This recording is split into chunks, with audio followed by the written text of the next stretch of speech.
दूसरे दिन की कथा हुई तो दूसरी ग्रंथि फटी और 7 दिन में 7 ग्रंथियां फट गई। जो बांस के अंदर बैठा था वो प्रेत था और 7 दिन के बाद जो बाहर निकल के आया वो भगवान की कथा सुनने के बाद भगवान का पार्षद बन गया।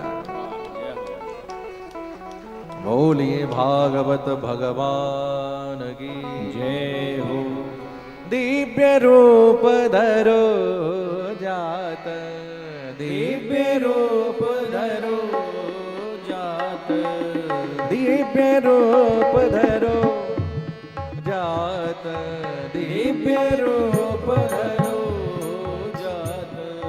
तुलसीदास मंडित, तुलसीदास मंडिता, पीतवासा घन श्याम, पीतवासा घन श्याम, मुकुटि कुंडलान्वित, मुकुटि कुंडलान्वित, दिव्य रूप धरो जात, दिव्य रूप धरो, दिव्य रूप धरो, दिव्य रूप।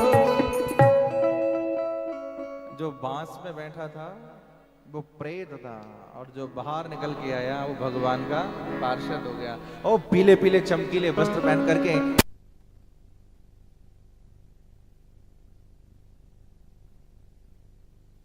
आया और विमान में बैठ करके जैसी धुंधकारी जाने लगा तो कथा तो बहुतों ने सुनी।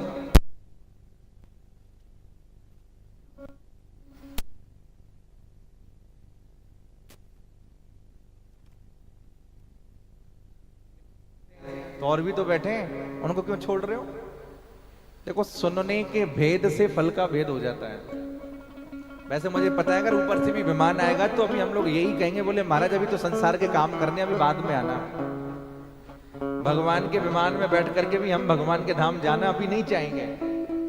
क्यों? कोई कहेगा बोले मेरे घर में मेरे बच्चे छोटे हैं, कोई कहेगा मेरे परिवार में माता पिता हैं, कोई कहेगा मुझे अपना काम धंधा करना है। अजी छोड़ो, जो ओल्ड मैन है ना, बूढ़े बूढ़े लोग जिनको जाना ही है और उनके लिए भी विमान आ जाए, बोले जाओ भगवान के नाम, वो भी ये कहेंगे बोले पोती पोता की ब्याह शादी हो जाए उसके बाद देखेंगे। सबकी बात है। धुंधकारी को लेने के लिए विमान आया, धुंधकारी विमान में बैठ करके गया लेकिन और सब बैठे रह गए। ऐसा क्यों भाई? बोले ऐसा यूं कि सुनने के भेद से फल का भेद हो गया। एक होता है सुनना और एक होता है कथा में आकर के सोना। हमारे विद्वान लोग कहते हैं भैया श्रोता 3 प्रकार के होते हैं। एक श्रोता तो ऐसे होते हैं कि कथा की टाइमिंग 5 बजे की है तो 4:30 बजे आ गए, कीर्तन किया, 8:30 तक कथा का विश्राम होना है तो उसके बाद में प्रसाद लेकर के फिर जाना है। एक श्रोता तो वैसे होते हैं 3 साढ़े 3 घंटे तक बिल्कुल ना किसी से बोलना, कुछ नहीं करना, कथा का आनंद लेना है, कथा के रस में ही डूबना है। ये श्रोता का लक्षण है। और एक होते हैं महाराज सरौता, और 3 घंटे तक कम ही ढूंढते रहते हैं। बोले वैसे सब ठीक है, थोड़े चुटकुले कम छोड़ रहे हैं, बाकी सब ठीक है, लंगर प्रसाद की व्यवस्था थोड़ी हल्की है। आप व्यास गति कुछ टेढ़ी सीधी सी बना दी है इस बार, वो कम ही ढूंढते रहते हैं। वो 3-4 घंटे तक यही निर्णय नहीं कर पाते क्या सही है क्या नहीं है। उनको कहते हैं सरौता। और एक तीसरे नंबर के होते हैं महाराज, बड़े प्यारे होते हैं, वो होते हैं सोता। आहा, कथा में नींद भी बड़ी प्यारी आती है। यद्यपि मैं देख रहा हूं हमारे यहाँ जितने भी भक्त बैठे हैं कथा प्रेमी, सब बड़ी सजगता से कथा सुन रहे हैं और आज तो पहला ही दिन है। पर कहीं कहीं ऐसा देखा जाता है कि इधर तो कथा चालू और उधर निद्रा की गोद। गांव देहात में तो माता जी लोग घूंघट कर लेती हैं, पता ही नहीं चलता कि पड़ोसन सो रही है कि जग रही है। और बहुत सारे तो लोग आंख बंद करके कथा सुनते हैं तो लोग कहते हैं अरे सो रहे हो? बोले सो नहीं रहे, ध्यानस्थ मुद्रा में कथा सुन रहे हैं। पर मुझे लगता है 3.5-4 घंटे आप जब तक कथा में हैं आकर के अगर सो जाते हैं तो ये आपकी अपनी स्वतंत्रता है। पर एक क्षण के लिए भी अगर हमारी समाधि खुलती है निद्रा वाली, और एक क्षण के लिए भी कथा कान में चली जाती है तो इसी से उद्धार है। लेकिन श्रवण के भेद से फल का भेद हुआ। धुंधकारी ने जैसे कथा सुनी, ऐसे सबने नहीं सुनी। सुनने के बाद मनन करना होता है। आपने क्या सुना उसका चिंतन करना, मनन करना, फिर समझ में नहीं आए तो फिर बार बार कथा सुनना। आजकल तो तकनीकियां हैं, सोशल मीडिया है, जो कथा आप यहां देख रहे हैं लाइव टेलीकास्ट हो रही है, इसको आप रात में भी सुन सकते हैं, कभी भी सुन सकते हैं। पर उसका मनन करना, चिंतन करना, इसको कहते हैं श्रोता। धुंधकारी ने सुना भी, मनन भी किया, और श्रोताओं ने सुना तो सही लेकिन यहां से सुना और इधर से निकाल दिया। इसलिए विमान सबके लिए नहीं आया। गोकर्ण ने दोबारा फिर कथा कही और इस बार श्रोताओं ने बड़ी चेतना के साथ कथा भी सुनी और कथा का रसपान करने के बाद उसका चिंतन भी किया। और परिणाम क्या हुआ? हमारे श्री ठाकुर जी प्रकट हो गए। बोलिए कृष्ण कन्हैया लाल की जय। कथा के विराम में अगर भगवान प्रकट हो जाए तो इससे अच्छा और क्या हो सकता है। गोकर्ण को अपने हृदय से लगा लिया और जिस प्रकार भगवान श्री राम सारे अवध वासियों को साकेत लेकर के गए। बोलिए कृष्ण कन्हैया लाल की जय।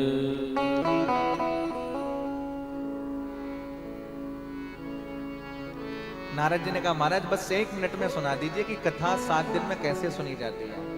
तो बस 1 ही मिनट में सुन लो कि कथा 7 दिन में कैसे सुनी जाती है। भोजन का क्या नियम है, शयन करने का क्या नियम है, पवित्रता का क्या नियम है। देखो आपके यहाँ कथा होती है तो कथा के प्रति कैसा उत्साह होना चाहिए। बोले विवाहे या दृशम वित्तम, जैसे आप अपनी बेटी का ब्याह कर रहे हैं, राधे राधे। बेटी के ब्याह की कितने दिन पहले से तैयारियां होती हैं और बड़े धूमधाम से होती हैं। बेटी का ब्याह बहुत बड़े रूप से भी होता है और जिसके पास सामर्थ्य नहीं है वो छोटे रूप से भी करता है।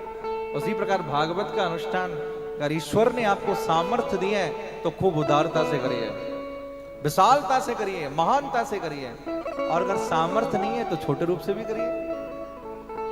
अच्छा महाराज भोजन का नियम क्या है? तो बोले हो सके तो 7 दिन तक कुछ भी खाना पीना नहीं चाहिए। राधे राधे। खाने पीने की बात आई तो आप लोग तो बिल्कुल डाउन हो गए। अरे जोर से बोलो, पीछे वाले सोच रहे हैं आगे वालों का ही काम है। सब बोलो राधे राधे। हो सके तो 7 दिन तक बिना कुछ खाए कथा सुनो। बोले महाराज भूखे भजन ना होए गोपाला, ये लो अपनी कंठी माला। भजन और भोजन, भोजन होगा तभी भजन होगा। अच्छी बात है। तो नियम बताया। बोले सर्पी घृतपानम, घी पी करके कथा सुनो। बोले महाराज ये कौन सी नियम बता रहे हैं आप? घी, वो भी आज के टाइम का घी।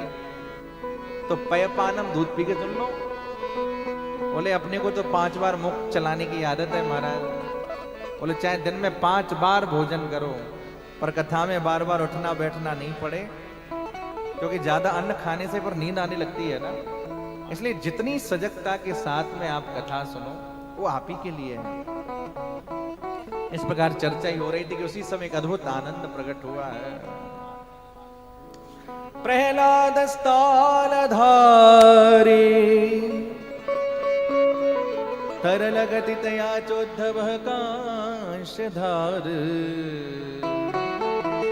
वीणा धारे सुर रस स्वर कुशल तया राग करता अर्जुनो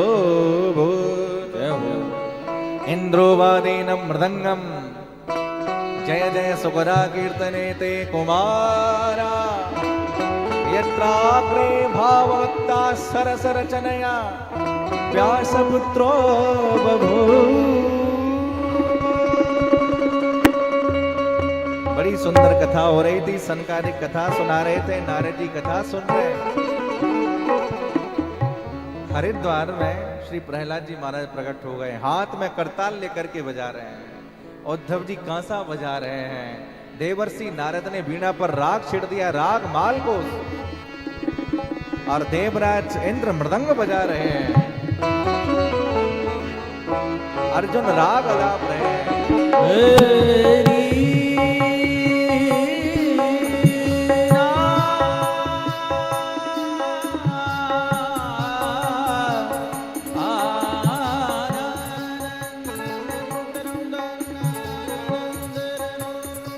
इंद्रो वादीनम मृदंगम जय जय सुकरा। जय हो की ध्वनि लगा रहे हैं, जय हो। और इनके भी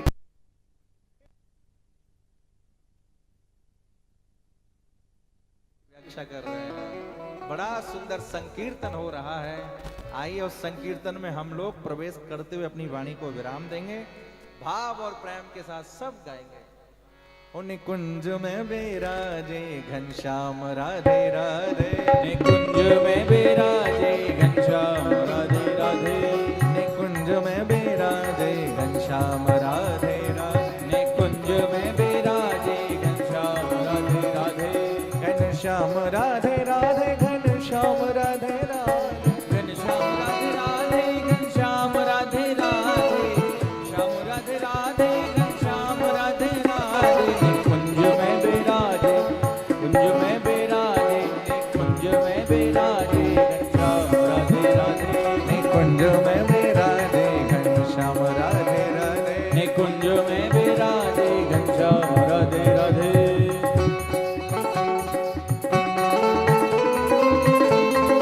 जय हो।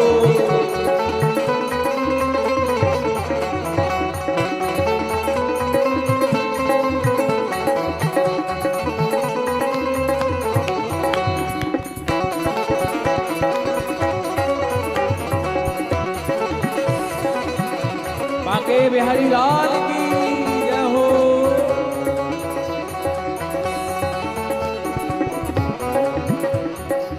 कोई राग अलाप रहा है।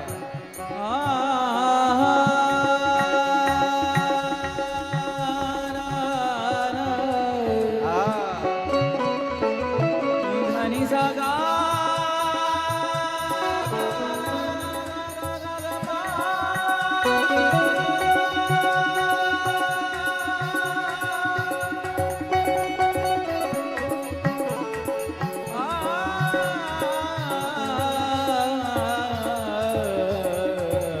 कोई मृदंग बजा रहा है।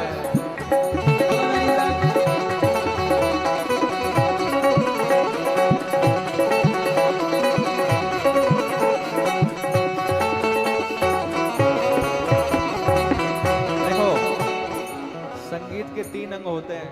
गायन भी हो रहा है, वादन भी हो रहा है, और तीसरा अंग है नर्तन यानी नृत्य। अब नाचे कौन? तो भक्ति मैया गंगा जी के तट पर हरिद्वार में जय हो।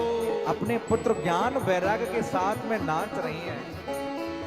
न नर्त मध्ये त्रिकमेव तत्र भक्त्यादिकानां नटवत्सु तेजसा अलौकिकं कीर्तनमें तदीक्षः हरिः प्रसन्नोऽपि वचो ब्रवीत। एक तरफ गायन, एक तरफ वादन, एक तरफ नर्तन, ऐसा अद्भुत कीर्तन हुआ।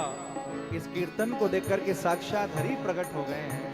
होने कुंज में विराजे घनश्याम राधे राधे, होने कुंज में विराजे घनश्याम राधे राधे, आने कुंज में विराजे घनश्याम राधे राधे, होने कुंज में विराजे घनश्याम राधे राधे, घनश्याम राधे राधे, घनश्याम राधे राधे, घनश्याम राधे राधे, घनश्याम राधे राधे, घनश्याम राधे राधे, घनश्याम राधे राधे, घनश्याम राधे राधे, घनश्याम राधे राधे, घनश्याम राधे राधे, घनश्याम राधे राधे, श्याम राधे राधे, घनश्याम राधे राधे, घनश्याम राधे राधे, घनश्याम राधे राधे। बोलिए कृष्ण कन्हैया लाल की जय हो। साक्षात श्री हरि प्रकट हुए और नारद जी ने कहा, भगवान जब जब हम आपका कीर्तन करें तब तब आप हमें दर्शन दीजिए। भगवान वरदान देकर के चले गए। आइए इन्हीं शब्दों के साथ मैं अपनी वाणी को विश्राम देता हूं। आज भागवत जी के प्रथम दिवस की कथा थी। कल से हम लोग ठीक 5 बजे से लेकर के 8:30 बजे तक कथा का समय है। मैं कारणवश में पिछले साल ना आकर के इस साल आया हूं।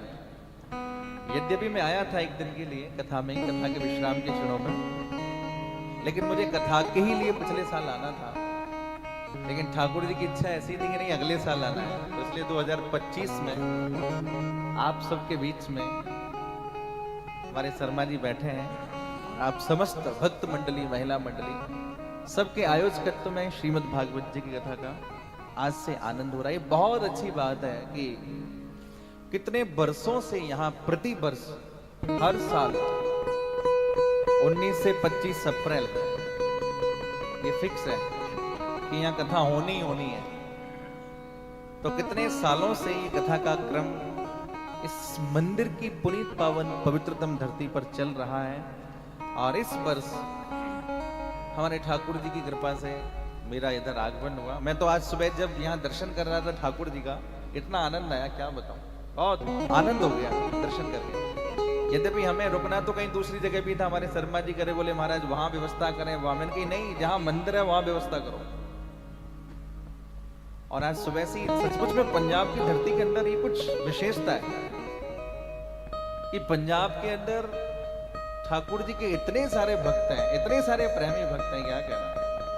सुबह 4:30-5 बजे से लाइन लगी है मंदिर में आने वालों की, और बड़ी पवित्रता के साथ में, बड़े आनंद के साथ में ठाकुर जी का दर्शन कर रहे हैं।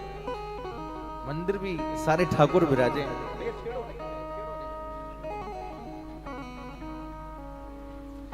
सारे ठाकुर जी बोलिए वृंदावन बिहारी लाल की जय, कृष्ण कन्हैया लाल की जय जय जय श्री राधे, जय जय श्री राधे, जय जय श्री राधे। सारे ठाकुर जी विराजे हैं, श्री राम जी भी विराजे हैं, हमारे वृंदावन बिहारी भी विराजे हैं, जगदम्बा भी विराजे हैं, भोलेनाथ भी विराजे हैं, हनुमान जी विराजे हैं, सब सारे ठाकुर जी विराजे हैं। और प्रातःकाल से ही मैं यहाँ दर्शन कर रहा हूँ कि मंदिर का कितना एक दिव्य वातावरण होता है। भागवत की कथा तो कोई कहीं भी कराए, राधे राधे सब कहिए, राधे राधे राधे राधे।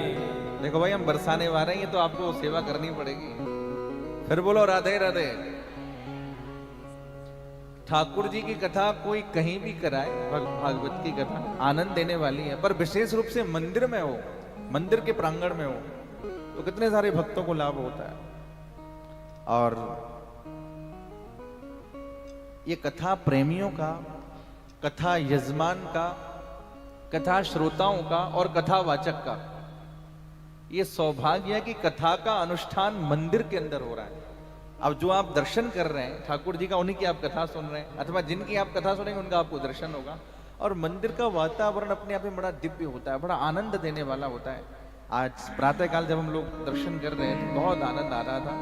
और फिर इस बात को कहूं कि सचमुच में प्रभु कृपा हम लोगों पर हुई है कि हम हर साल 19 से 25 अप्रैल लोगों को प्रतीक्षा रहती है, बोले कथा होगी